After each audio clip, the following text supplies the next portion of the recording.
सो लगा मैं back with another video. So guys आज की इस वीडियो में हम लोग जो है आज बात करेंगे कि कौन से सिनारियो में कौन से केसेस में जो है अगर आपके पास लीगल एक्शन आ रहा है तो लीगल एक्शन के बदौलत कौन से कारण से आपको जो है पुलिस जो है उठा के लेके जा सकती है, आपको जो है जेल में जाना पड़ सकता है, जेल में जाके भुगतना पड़ सकता है, और क्या क्या कितने टाइप का जो है लीगल नोटिस आता है और उस नोटिस में क्या क्या लिखा हुआ रहता है, क्या क्या एक्शन लेने का बात लिखा हुआ रहता है और क्या क्या एक्शन हो सकता है अगर लीगल नोटिस आपको मिलता है और उसका जो है अगर अमान्य करता है तो क्या क्या एक्शन हो सकता है। सब कुछ जान लेंगे आज की इस वीडियो में डिटेल्स में, तो बने रहिए हमारे इस वीडियो में। तो स्किप करने पर आपको कुछ भी समझ नहीं आएगा तो स्किप बिल्कुल मत कीजिएगा।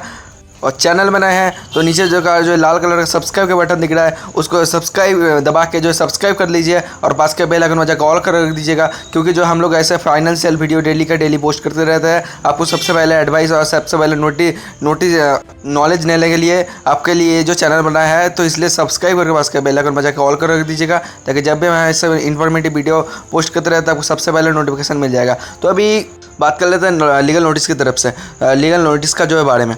तो लीगल नोटिस क्या होता है? लीगल नोटिस होता है कब भेजा जाता है? सबसे पहली बात, लीगल नोटिस तभी भेजा जाता है जब मान लीजिए आपने लोन लिया है और लोन का पेमेंट नहीं कर रहे हैं और जो है इसका जो है 3 महीना मिनिमम बीत गया है, 3 से 4 मिनिमम 4 महीना बीत गया है, ठीक है। तो उसके बाद ही जो आपको लीगल नोटिस भेजा जा सकता है, मतलब 92 डेज़, उसके बाद जो है 30 डेज़, मतलब टोटल हो गया आपका 122 डेज़। और जब आपको 122 डेज़ जो है बीत जाएगा, 122 डेज़ बीत जाने के बाद आपके पास जो है लीगल नोटिस आ सकता है। तो लीगल नोटिस में क्या क्या हो सकता है?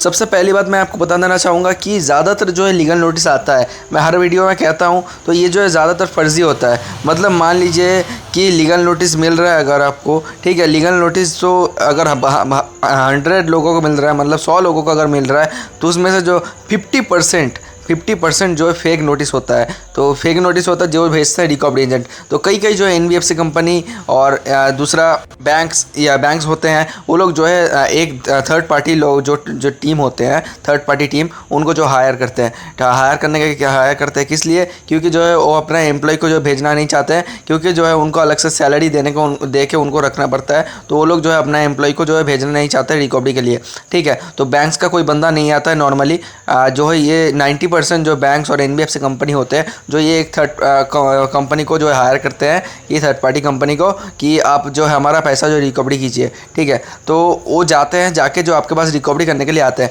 तो जो है ज़्यादातर जो है उस उनको क्या है, कमीशन मिलता है भाई। उनको क्या है, 90% लोगों को जो कमीशन मिलता है कि एज ए मतलब एक ब्रोकर टाइप का होता है भाई। जो मान लीजिए कि अगर पैसा जो आपसे ले रहे हैं, ठीक है, मतलब आपको जो है पैसा मांग रहे हैं, आपके पास जेन्युइनली पैसा नहीं है, लेकिन फिर भी जो डरा के धमका के जो पैसा निकालने का कोशिश करते हैं, जो मिसबिहेव करते हैं, ठीक है। मिसबिहेव करने के बाद भी जो जब पैसा नहीं निकलता है तो वो लोग जो है डराने के लिए दूसरा एक प्रोसेस जो अपनाते हैं, क्या करते हैं, वो लोग लीगल नोटिस भेजते हैं। तो लीगल नोटिस भेजने के बाद तो आप जो है डर के मारे अगर पैसा निकाल के दे देते हैं तो अच्छी बात है, तो अगर नहीं देते हैं तो आपके पास अगर जेन्युइनली पैसा नहीं है तो भाई पैसा नहीं देने का, ठीक है। तो आपको टेंशन नहीं लेने का। मैं पहले ये बात मैं बता देना चाहूँगा, अगर आपके पास जेन्युइनली पैसा है तो दे दीजिए, अगर जेन्युइनली पैसा नहीं है तो इस सिनारियो में जो बैंक्स आपका कुछ भी नहीं कर सकती है, ठीक है।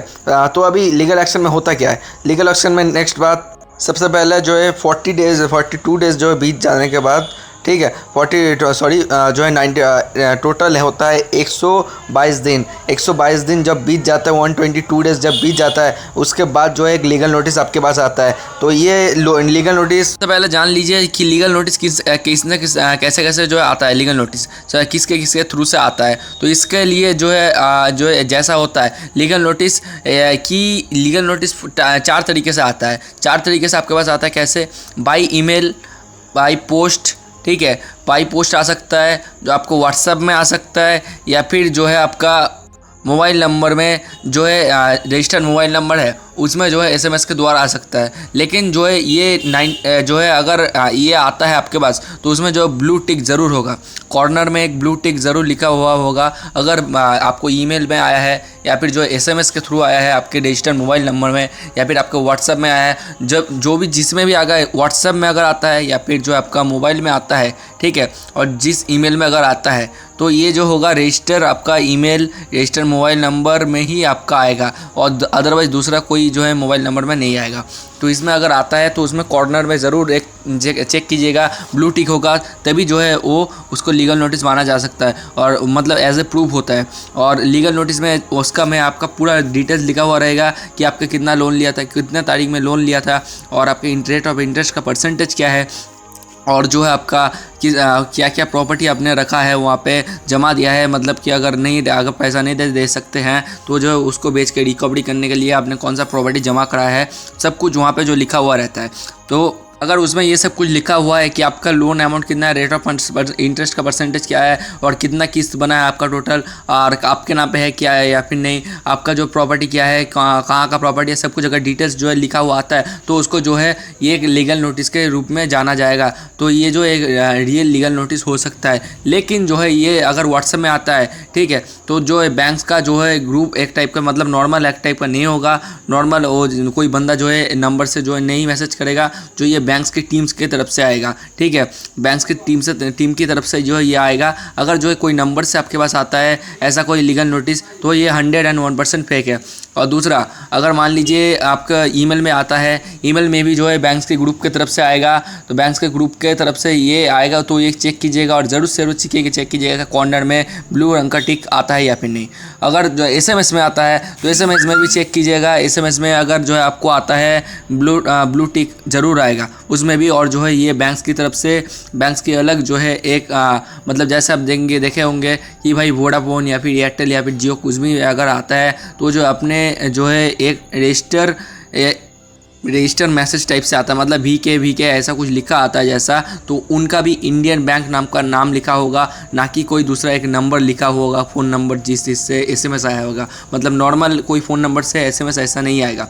तो अगर तीसरा जो अगर आपको जो है बाई पास जो है पोस्ट में आता है, पोस्ट में जो लीगल नोटिस आता है, तो लीगल नोटिस पोस्ट में अगर आता है तो आपको वहाँ पे भी चेक करना पड़ेगा क्या क्या उसमें लिखा हुआ है, कौन सा लिखा हुआ है। तो 90% जो है भाई फेक होते हैं। तो अभी उनमें से कौन से टाइप में अगर जो है आपका जो है जेल हो सकता है, कौन से टाइप में हो सकता है ये जान लेते हैं। तो अगर मान लीजिए आपके पास जेन्युइनली पैसा नहीं है, ठीक है, जेन्युइनली भाई अगर आपके पास पैसा नहीं है, अगर आपके पास प्रॉब्लम है, इशू है, और आप पैसा जेन्युइनली पेमेंट नहीं कर पा रहे हैं, ठीक है, तो भाई आपको डरने का कोई बात नहीं है। लेकिन अगर आपके पास पैसा है कुछ 90% में जो है कुछ ही सिनारियों में जो आपको जो जेल में भेजा जा सकता है, जो है 90% लोगों का जो है नहीं होता है, ठीक है। मतलब 100 में से जो है 90% में मतलब 1% का चांस रहता है कि आप जेल में जाएंगे, ठीक है। तो भाई जेन्युइन कारण से ही जो है बंदा जो है पेमेंट नहीं कर पाता है, जिसका कारण से उनको जो है इशू झेलना पड़ता है, कुछ प्रॉब्लम आता है उन लोगों को, ठीक है, के कारण से ही आपको लीगल नोटिस भेजा जाता है।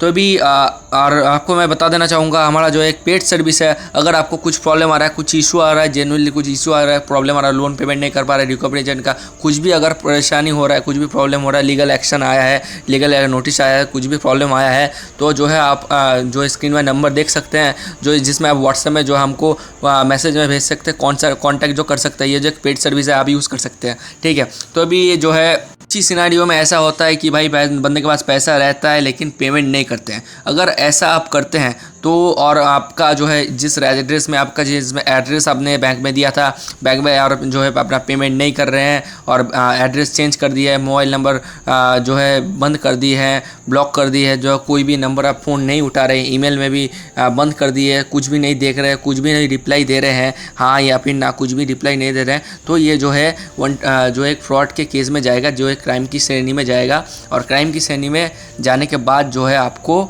ये पुलिस आके जो है गिरफ्तार कर सकती है। ये क्राइम है जाएगा कि अगर आपने पैसा है और पेमेंट नहीं कर रहे हैं, और जो है आप अपना एड्रेस चेंज कर चुके हैं, मतलब टोटल जो है अपना मतलब दिखा ही नहीं रहे, अपना मुंह भी नहीं दिखा रहे, कुछ भी नहीं, हाँ पैसा दे सकते या फिर नहीं दे सकते, ठीक है। तो ये जो एक फ्रॉड के केस में पकड़ा जाएगा, जिसका कारण से आपको जेल भी हो सकती है। और यही था आज का कुछ इन्फॉर्मेशन। अगर आपको कुछ भी अच्छा लगा तो ज़रूर से ज़रूर हमारे चैनल के नीचे लाल कलर का सब्सक्राइब का बटन आ रहा है, सब्सक्राइब करके पास के बेल आइकन में जाकर ऑल कर दीजिएगा, ताकि जब भी हम ऐसे इन्फॉर्मेटिव फाइनेंशियल वीडियो पोस्ट कर रहते हैं, एडवाइस देते रहते हैं, आपको सबसे पहले नोटिफिकेशन मिल जाए। तब तक के लिए जय हिंद, वंदे मातरम।